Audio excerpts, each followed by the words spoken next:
Sprint is one of the three largest national wireless carriers in the States.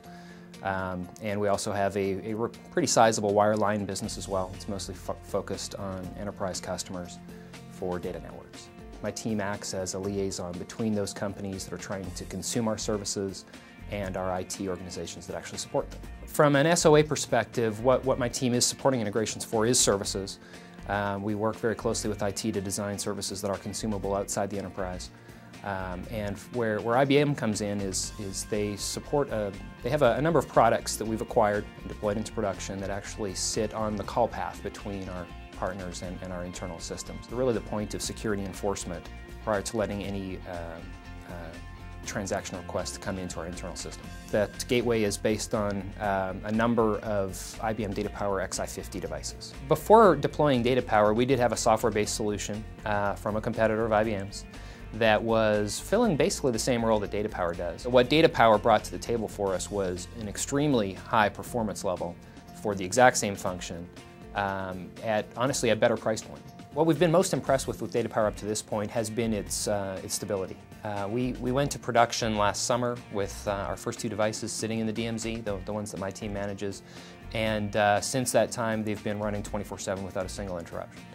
Which has been very impressive. They're a full order of magnitude faster than our software-based solution was as far as overhead in doing the same function that our prior tool did.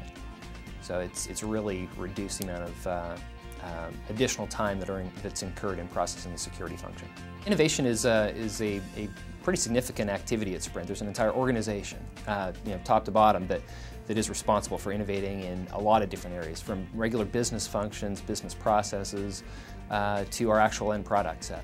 One of the biggest challenges we have is that in dealing with a lot of different companies, every company's on a different platform. Everyone's using a different set of tools, they have slightly different skill sets, and as a result, integrating across those systems can be very challenging. Our team focuses on service creation using SOA-based web services. That really has allowed us to build up a set of best practices and a base of knowledge that we can use to work back with IT to make sure as we build new services and evolve services over time that they're going to be usable across platforms. As far as Sprint's maturity in SOA, we do have a lot of a pretty extensive history in dealing with traditional IT application integration. We've had an EAI shop and function for at least a decade.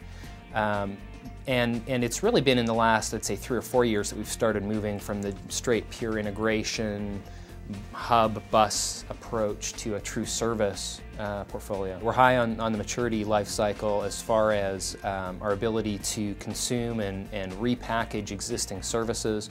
We do have a pretty good amount of reuse of the services that we have exposed today. I would estimate that about half probably of the integration activities we support are actually reusing existing functions. In the last year and a half, we've also managed to integrate more than 20 companies with various functions across the enterprise. Because we're interacting directly with staff at a customer, and sometimes it's both technical staff and business staff, we also have to be able to understand the business opportunities that we're tackling, and be able to speak at a business level about the activities that we're engaged in and explain what we're doing. So certainly from my team's perspective, it is an absolute blend of business skill and technical skill in order for us to be successful. The ability for us to move quickly and operate without much bureaucratic overhead where business values present themselves. IBM's experience in the space has been something we've tried to leverage. More than anything, we see the IBM's experience in the SOA space reflected in their products. Which ultimately is the real value driver that we get.